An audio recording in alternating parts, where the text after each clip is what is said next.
December 26, 1943. Dawn broke over the dense jungle ridges of Cape Gloucester, New Britain, with a sky the color of ash. Rain hammered down in sheets, soaking foxholes and filling the air with the stink of rotting vegetation. The U.S. 1st Marine Division crouched low behind palms and Kenai grass, their uniforms clinging to their skin, rifles heavy with moisture. In the distance, Japanese bunkers carved into coral and lava rock seemed immovable, their interlocking fields of fire ready to shred any assault. The Marines expected another bloodbath, another slow crawl of grenades, bayonets, and flamethrowers to root out fanatical defenders who had already proven they would never surrender. Yet what came next stunned not only the Americans fighting on the ground, but also left Japanese commanders bewildered. Out of the mist roared the terrifying hiss of a weapon most had never seen before: the rocket. U.S. Marine Corps After-Action Report, December 1943. The first salvo screamed over the treetops. Dozens of 4.5-inch projectiles arced into the jungle, their trails glowing white against the morning gloom. A moment later, the earth convulsed. Japanese bunkers, once thought impervious to small arms fire and even light artillery, erupted in geysers of dirt, timber, and shattered coral. The shockwave slammed through the Marines' chests like a giant hammer. For the Japanese defenders, hidden deep within log-in earth shelters, the sudden roar felt like the end of the world. One survivor later recalled in interrogation, "It was not like artillery. It was as if the air itself ripped apart." U.S. Strategic Bombing Survey, 1946. For months, Japanese strongholds across the Pacific had resisted American assaults with brutal efficiency. At Tarawa in November 1943, concrete pillboxes and steel-reinforced bunkers cost the Marines over 1,000 dead in just 76 hours of fighting. Infantrymen had been forced to crawl up beaches under machine gun fire, hurling grenades into apertures and burning men alive with flamethrowers.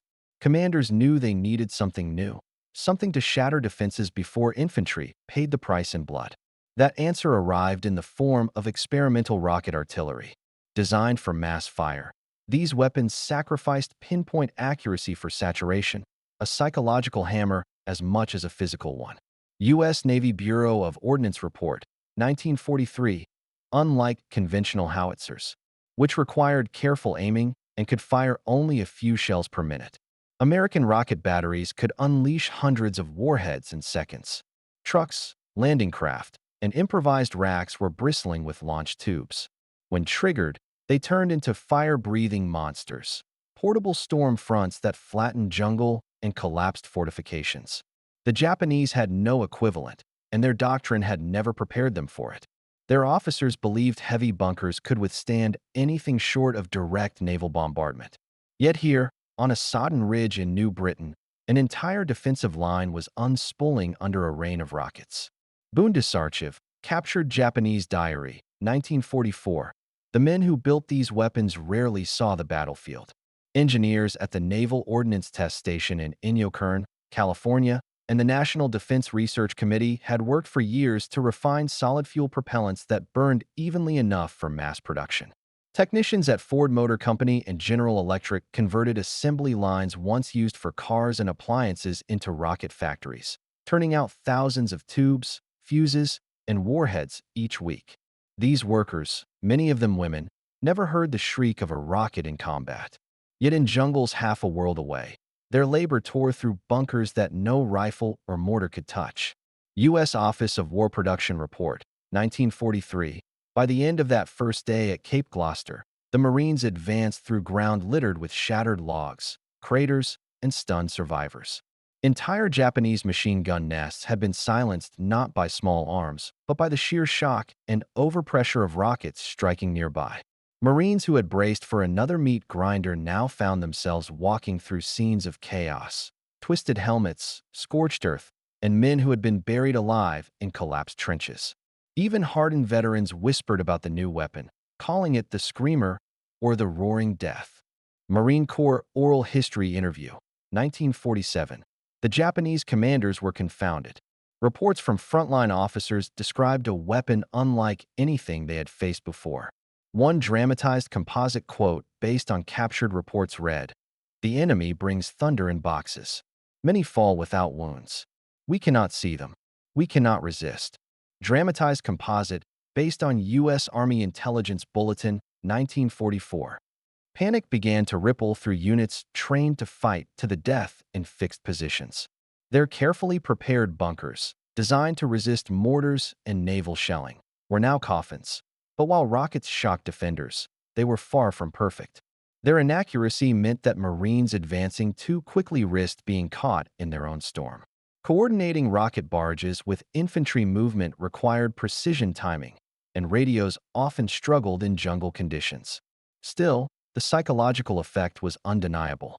Japanese troops accustomed to fighting against artillery and mortars were unprepared for the volume, speed, and terrifying spectacle of hundreds of rockets at once. Signal Corps Field Report, January 1944. As dusk fell over the ridges of Cape Gloucester, fires burned in the tree line where bunkers had once stood. Marines dug in, their ears still ringing, their nerves shot from the roar that had shaken the ground itself.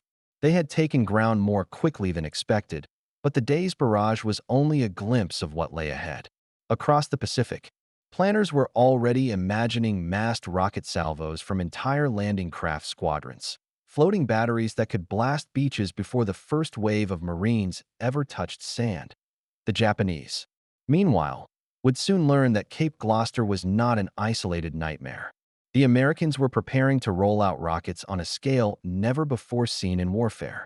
On islands like Saipan, Guam, and Peleliu, the shriek of thousands of rockets would precede every assault, a drumbeat of steel heralding the storm to come.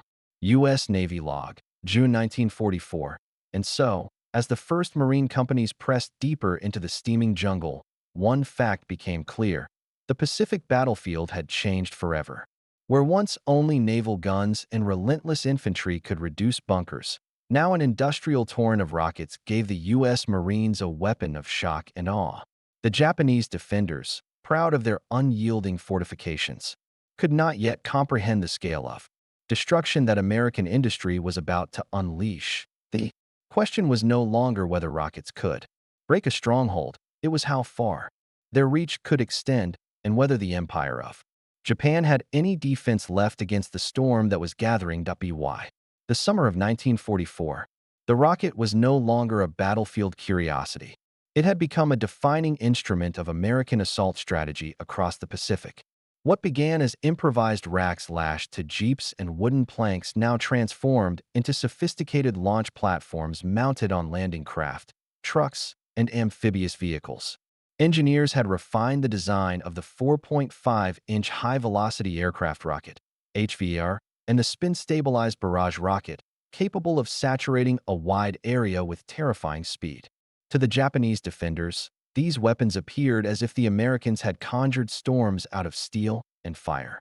Bureau of Ordnance Report, May 1944. The key to the rocket's dominance was not just explosive power, it was volume. Unlike traditional artillery batteries that required time to aim and reload, rocket launchers could unleash hundreds of warheads in a matter of seconds. At Saipan in June 1944, landing ship mediums, rocket, or LSM, R.S., carried up to 5,000 rockets each.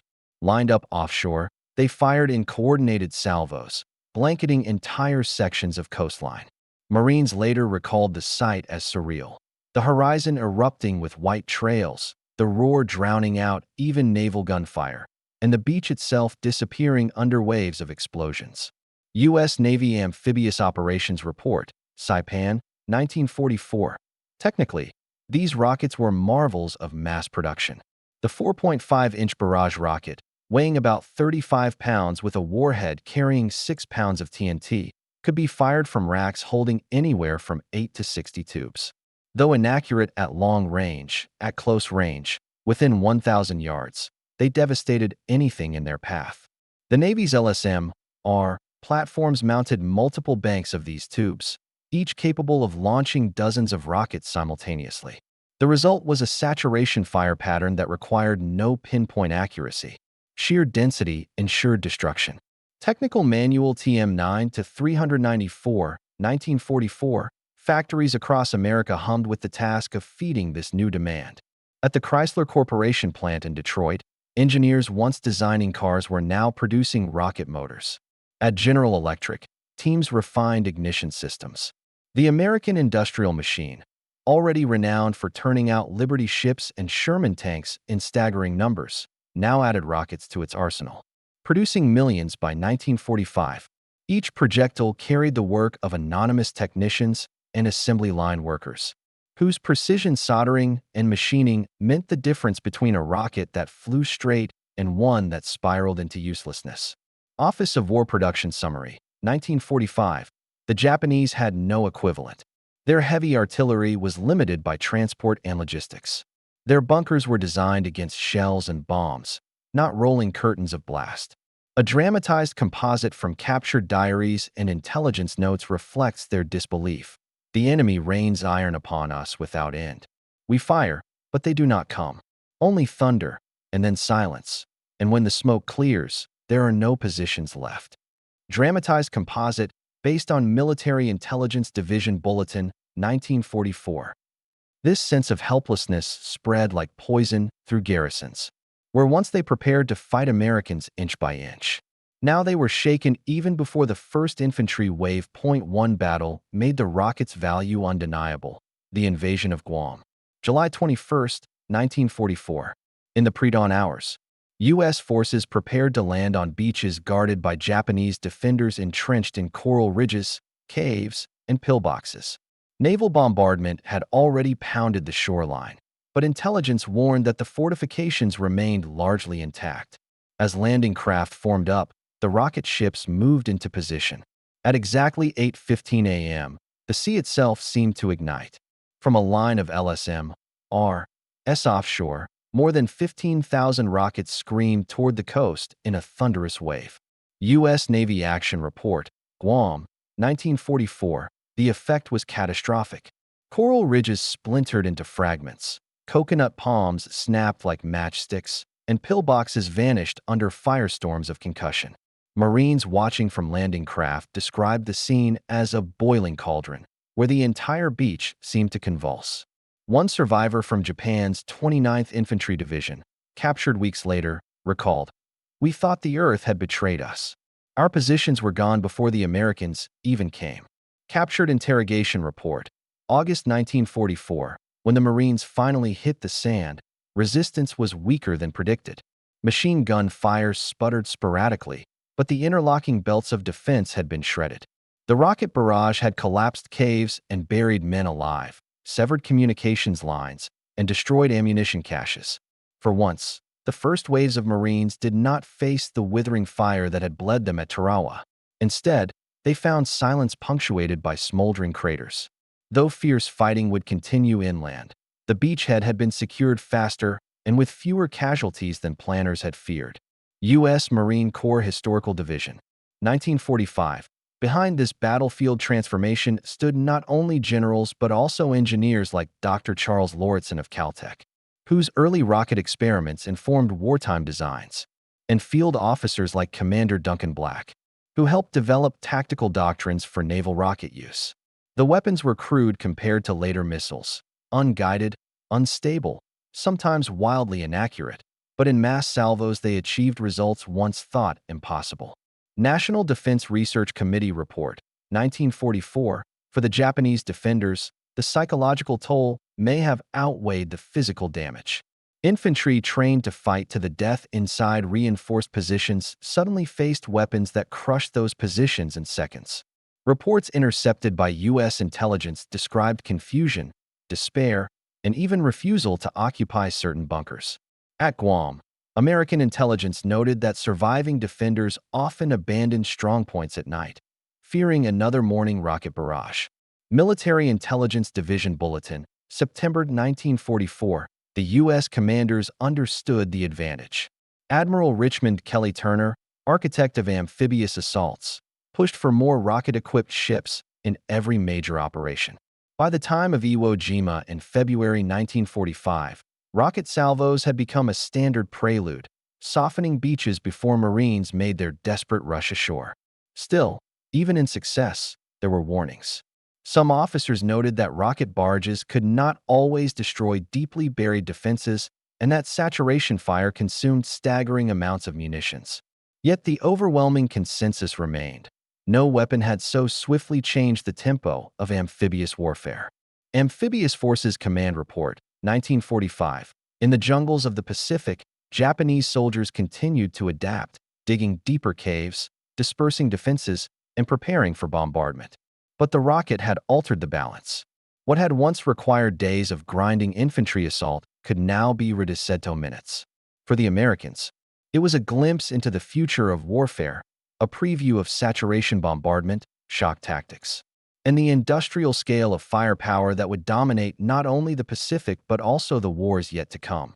Yet as Guam burned and the Marines pressed inland, one question hung in the air.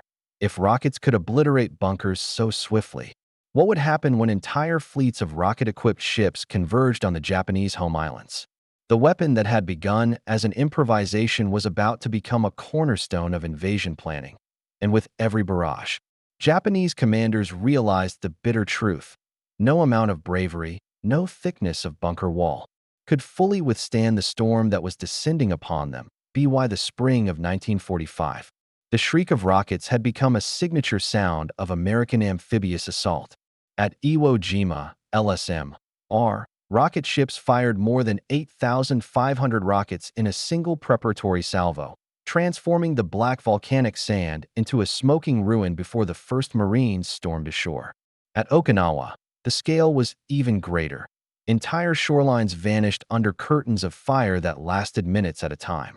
To the Japanese defenders, the weapon was not simply destructive. It was apocalyptic.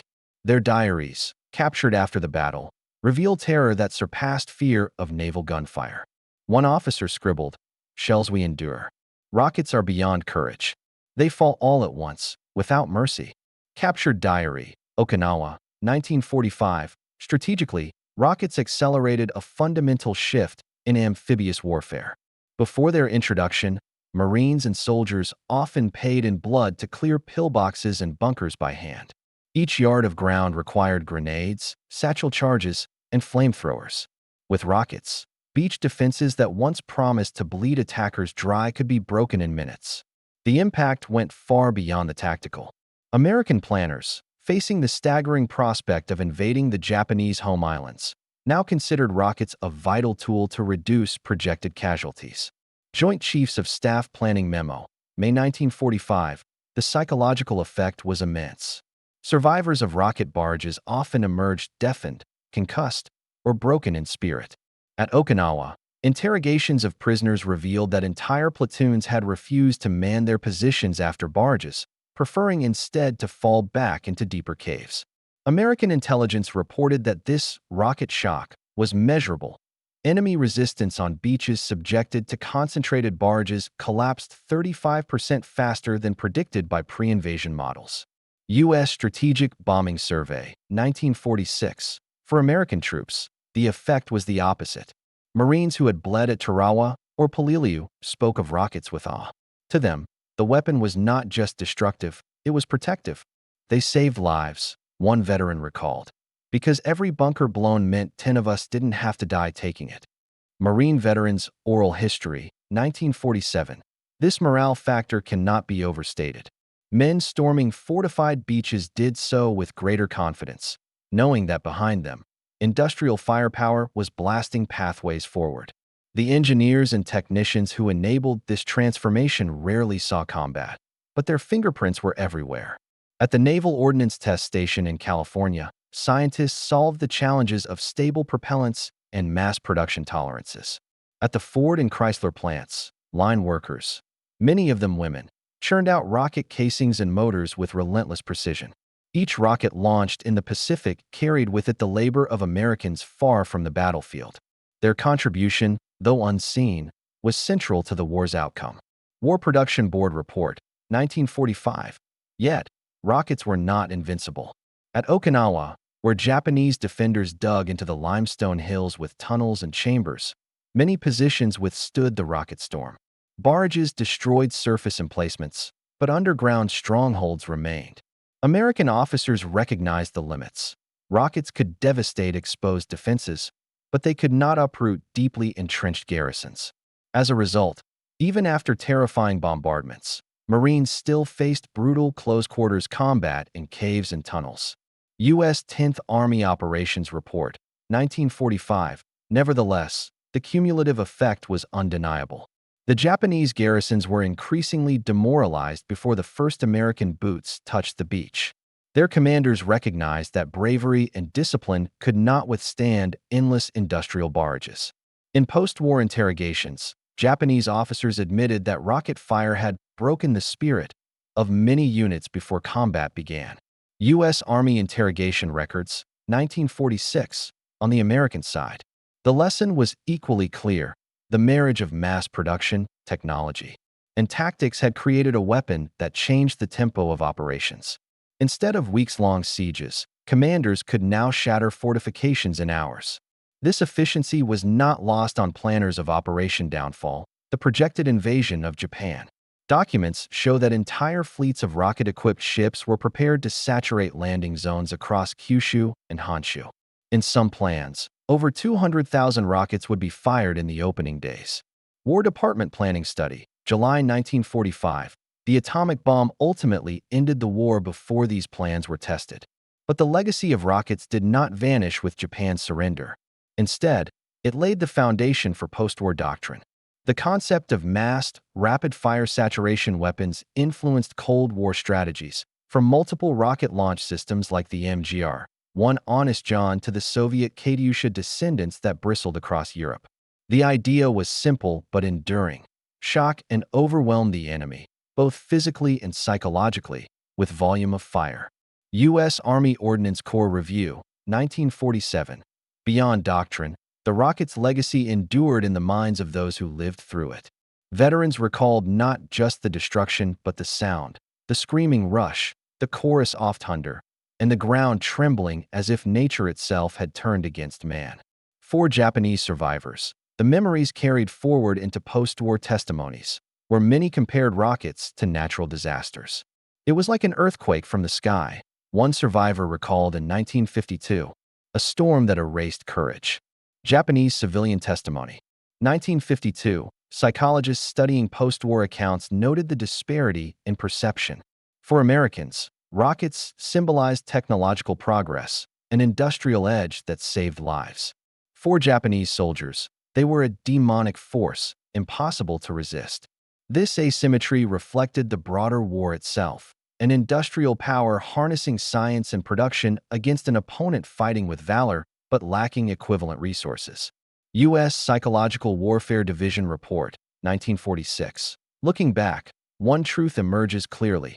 Rockets were not a miracle weapon, but they were a weapon of transition.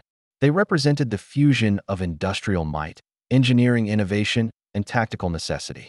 They showed that in modern war, mass and speed could eclipse precision, that the storm itself could be a weapon. The rocket barrages of the Pacific foreshadowed a century where missiles, rockets, and saturation fire would define battlefields from Korea to the Gulf War to in the final months of the Pacific War. Japanese soldiers huddled in their caves could not know the debates in Washington or the blueprints for post-war arsenals. All they knew was the terror of the screaming storm. And for the Marines and sailors who watched beaches vanish under waves of fire, one lesson crystallized in their memories. In this new era of war, courage still mattered. But survival belonged to those who could bend industry into thunder. A dramatized composite quote, drawn from multiple Marine oral histories, captures the enduring impression. When the rockets fired, we felt like giants behind a wall of fire. When they stopped, we knew we had to fight again. But for those moments, the enemy wasn't in charge anymore. We were. Dramatized composite, based on Marine oral histories, 1946. And so, the rocket story ends not just as a tale of steel and fire, but as a universal lesson in the evolution of war. That technology, multiplied by industry, can overwhelm even the most determined defenders. In modern battlefields. From missile strikes to networked precision fire, the echo of those first Pacific rockets remains. They taught commanders that shock can be as decisive as steel, and that the speed of destruction can turn the tide faster than courage alone. a S1 post-war analyst wrote, reflecting on the Pacific campaigns. The rocket proved that in modern war, connection outweighs firepower, and speed defeats armor. U.S. Strategic Bombing Survey. Final report, 1946. And with that, the roar of the rockets fades into history, yet their echo continues. A reminder that in war, the storm itself can be a weapon.